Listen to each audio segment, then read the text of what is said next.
Okay, right, it's recording. So this was what you wrote last year, Deb, in response to the daily challenge of write a parable. And I said you can make it ancient if you like, or write about familiar aspects of everyday life, as great parables always have done. Keep it short, don't sweat, aim for average, and post it below. And you did. And just as a little extra thing, Hebrew scholars use parables to shed light on the Torah. And there's one that I really like if you follow that link, called The Rooster Prince. And Jesus, coming from the same tradition, preached with parables, such as the prodigal son. And Islam has a wonderful tradition of parables, including those about Mullah Nasruddin. So this was what was written. True story. I hope I do it justice. My neighbor Yota, on the first day of lockdown, phoned to say that the lady who lives in the house at the bottom of my garden had lit a bonfire close to my shed. It really stinks, she said, and it's really near your shed. You should go down and tell her to put it out. My neighbor is Greek Cypriot and struggles with English when she is upset, but I've known her many years, so I understood her inchoate message. My shed was in danger. So I went down the garden and looked over the fence. My downside neighbor was burning masses of old papers, and they were making a noxious smoke. But all was contained in the big metal fireball, and my shed was safe. My neighbor was standing there looking defiant. It's perfectly safe, she said. Your neighbor, my Greek Cypriot friend, is very upset, but it's perfectly safe. It was perfectly safe, and I walked back up to my house.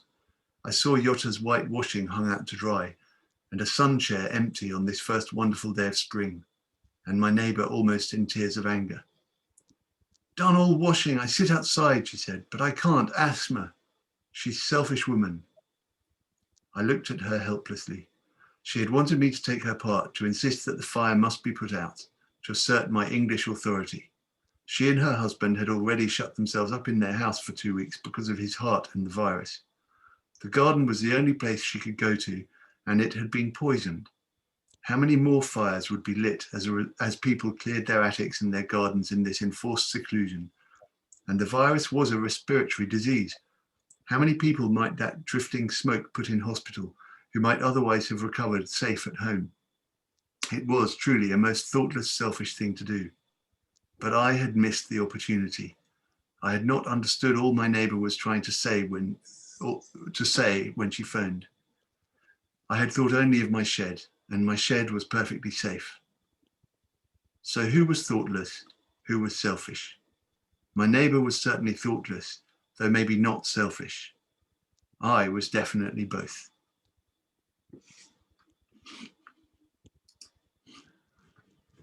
Thank you very much, Deb, for that. David, what do you make of it? What's your immediate response? Particularly to the question at the end.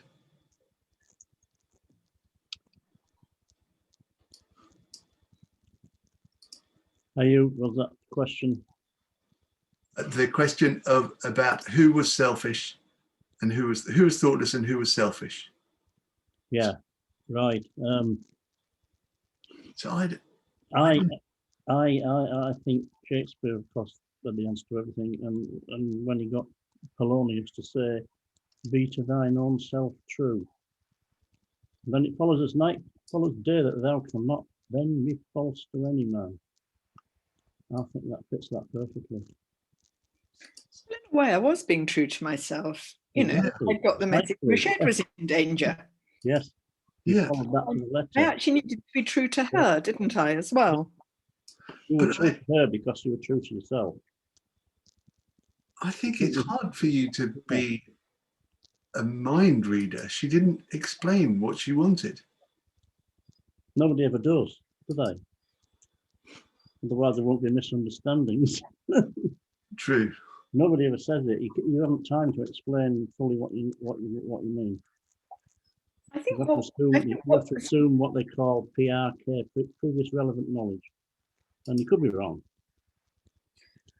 I think that what was sad was that I saw it all so clearly as I walked back up the garden.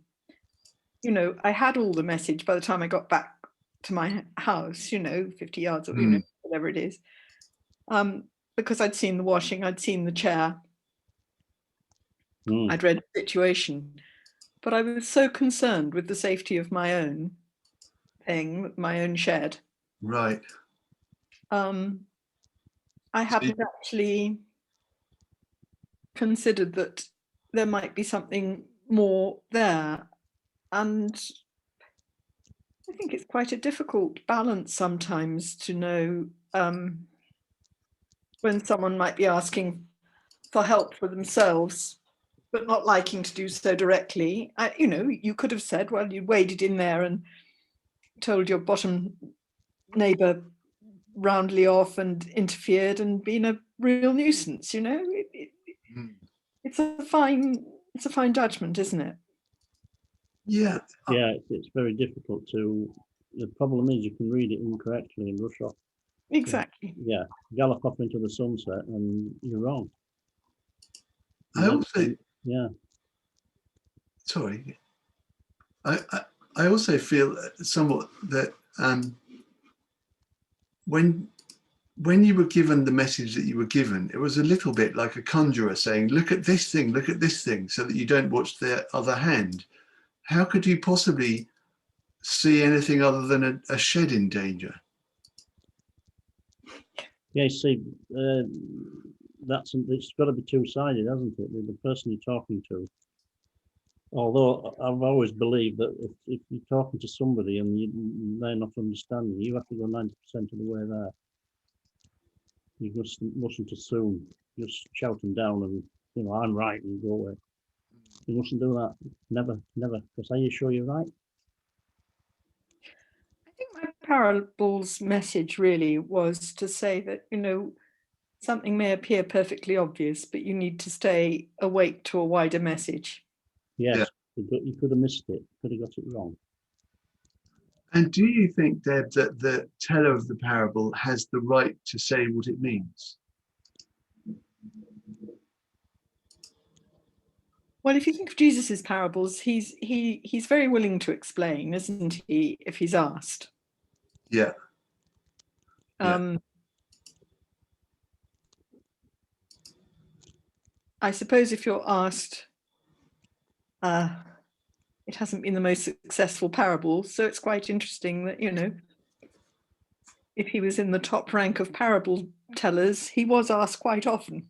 I'm very sure that I remember somewhere that he tells off the disciples for not understanding him. Well, yes. He does that a lot, but I mean specifically around a parable.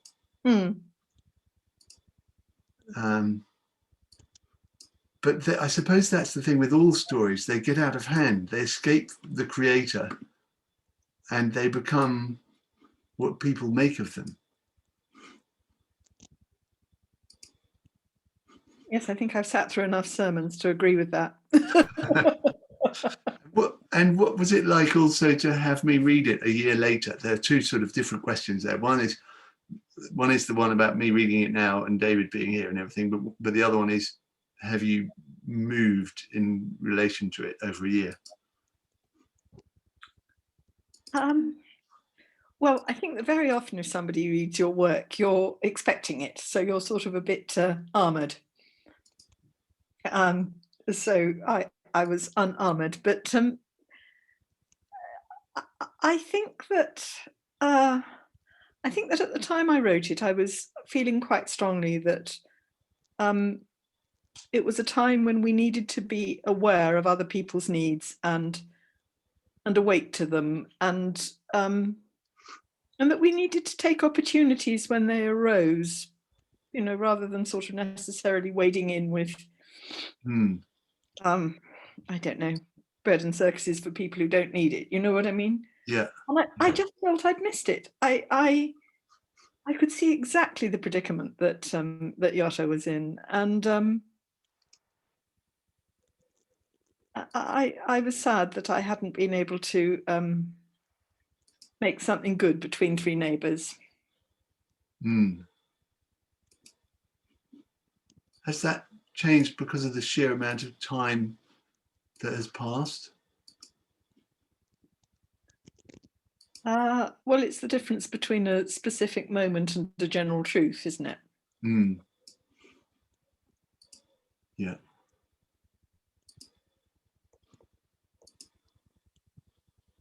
It's a nice little village. It is nice, isn't it? And it's rather, even where there's building works, it looks sort of quite engaging. Yeah. This is the village where the church is. So we'll have to sort of wander in and have a look and see if, because Google lets you look at photographs of places as well as the map. Well, that's nicely framed. I like the horizon disappearing perfectly into the center. That's great perspective.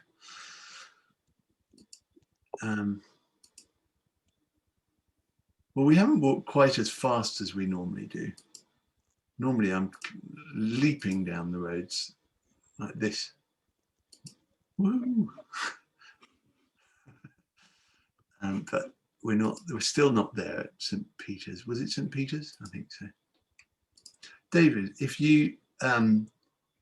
I put you on the spot, can you think how you would digest, not that you would want to digest, but just for the sake of argument, and just in this little storytelling session today, if you had to really, really boil down the story you read me the other day, how would it become a parable? How would it become a parable?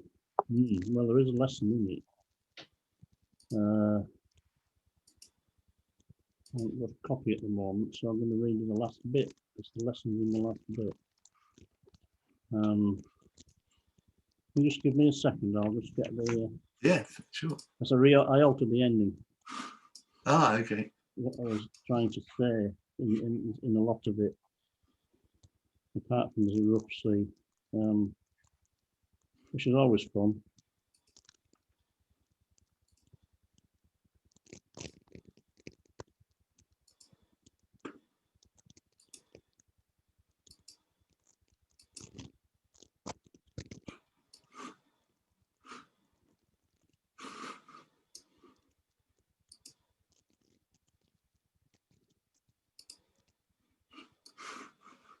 I'm thinking about storytelling and walking.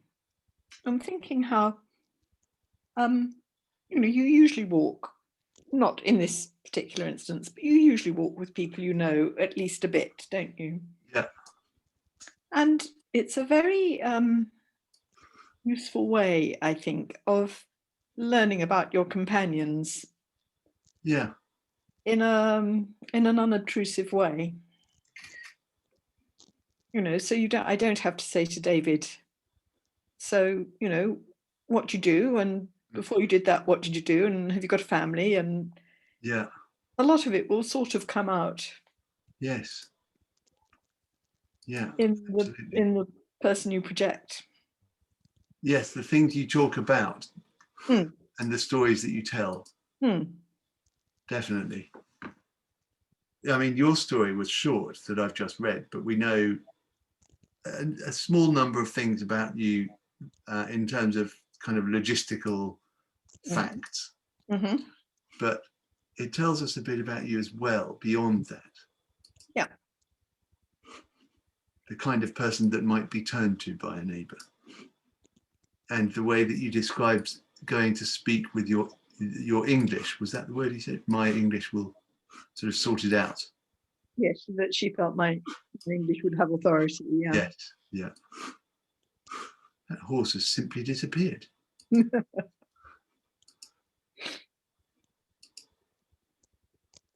Yeah, I've got this bit. I don't know whether this really fits, but there is a message in it that I think is quite powerful and important. Great, let's hear it. Well, I'll move off the crossroads and then we can listen.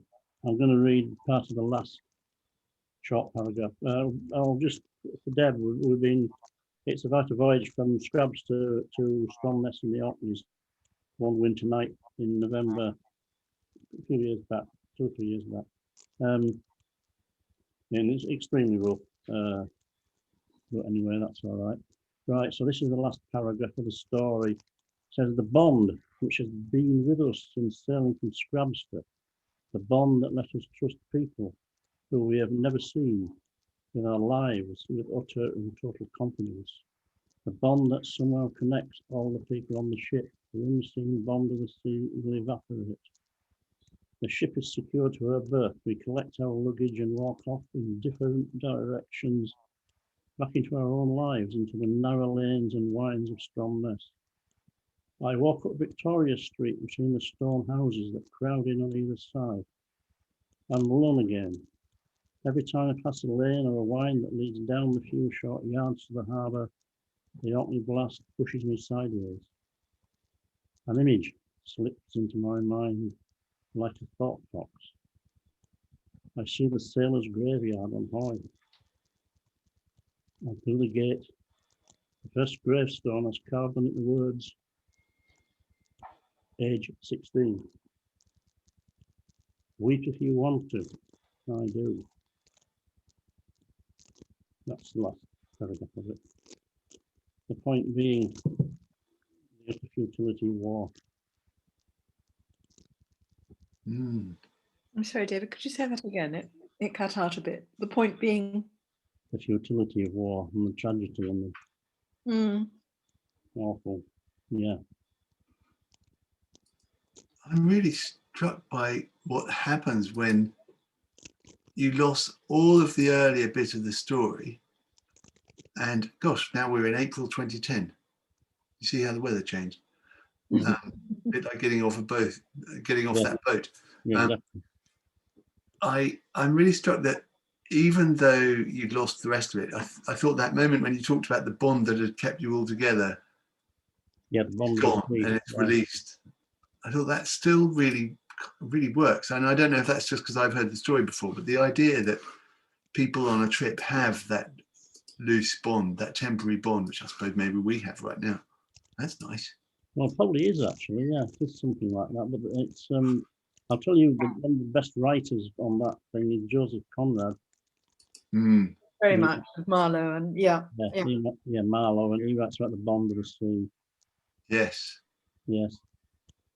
Okay, I've got a question for you about Marlowe because I'm really fascinated about this. I have no clear answer. I'm genuinely fascinated. One of the things that Conrad does again and again is he tells his stories through Marlowe. And I want to know what is achieved by not just telling the story himself. He frames it with someone we don't know much about. It's just, Marlowe pours himself a beer or throws a cigarette into the dark night sky and starts telling a story. So what's the benefit or the disadvantage of that technique? Well, I don't know that there's a benefit at the beginning, but I certainly think there's a benefit at the end, because it's sort of like a long shot in a film. You're drawing out from the reality you've lived mostly through the book. This interim stage of another reality as Marlowe throws his cigarette. Yes. Don't you think? And it's a sort of framing of the kernel of the novel that He's not by doing it with Marlowe, he's not involving you. You are sat back as a spectator. Whereas the way I wrote that, which is the opposite of what Conrad does. Because you're writing directly, you're talking directly to us, and Conrad has the filter or the frame. Conrad has Marlowe. They're all sat around telling him. Marlowe's telling him a story. Yeah. So then, is there anything like that effect when I read Deb's parable? Am I the frame? Because if Deb had read it, that would be different. But I don't think there is so much. The frame is created within what's written. If you write it as sort of first person talking to the audience, the fact that you're reading it, John Paul, makes the difference. It's the words that are talking. No, I agree with that. I think it has to be written into the fabric of the novel. Yeah. But I think there's also a thing about the realities that, Conrad's realities are a bit, what are they? They're super realities, aren't they? They're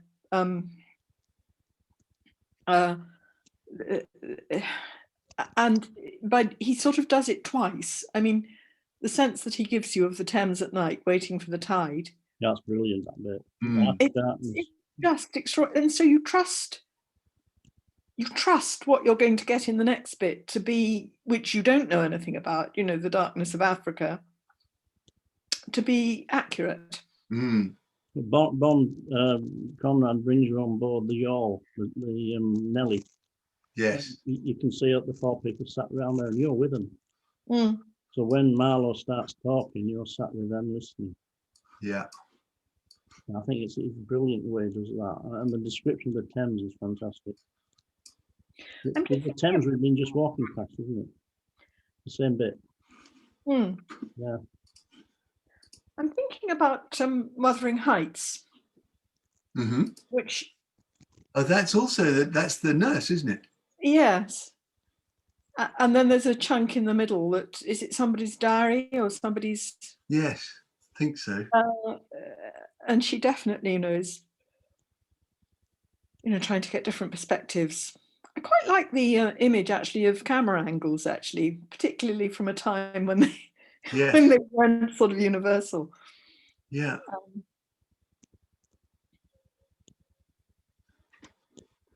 I want to say a tiny little claim for the possibility that there was a frame when I read it, but that we can't see it because we're in it. But I think if someone watched the video, they would then be watching a person reading to the person who had written it, and the response of the person who had written it and the response of the other person. So it's like saying to someone who's in the Conrad story, does it make a difference that Marlowe read it? Well, no, not really. Well, yeah, I think if you did it that way, somebody watching this video later with us all on it, they would be sat on the deck listening to a story being told. Yeah. Rather than within it. Very fascinating thing, actually. Yeah. What does give it? Sorry, Dave. I didn't mean to speak over you. Sorry. What does give it a frame is that you introduced it by saying you wrote something a year ago, and by implication, I remember it. I have a value for it. I want to include it in my video because it's your party. Yes. Yeah. So that is a frame, isn't it? Because you're saying to the listener, listen up. I thought this was worth something. Yes. And it avoids the awkwardness of me saying, well, actually, I did write something a year ago and it isn't very good, but, I thought it might just fill in your sort of parable thing, Yeah. Yeah. Yeah. So it gives it yeah. Because I've always felt very strongly that there's something mesmerizing about watching people's relationships in stories and in drama and everything. So you watch a relationship between two people, but you can also watch the relationship between a person and the pigeon he or she is feeding. And it's more interesting than just having a pigeon, even if the pigeon's eating. It's watching the person being afraid of the pigeon or being super confident about the pigeon. It's interesting to see the relationship. So as soon as I'm reading your story, there's a relationship. And I suppose that's what we're talking about with the frame. David Attenborough with the gorillas is a whole lot more interesting than the gorillas alone. Yes, definitely. Exactly. Yeah. Yeah.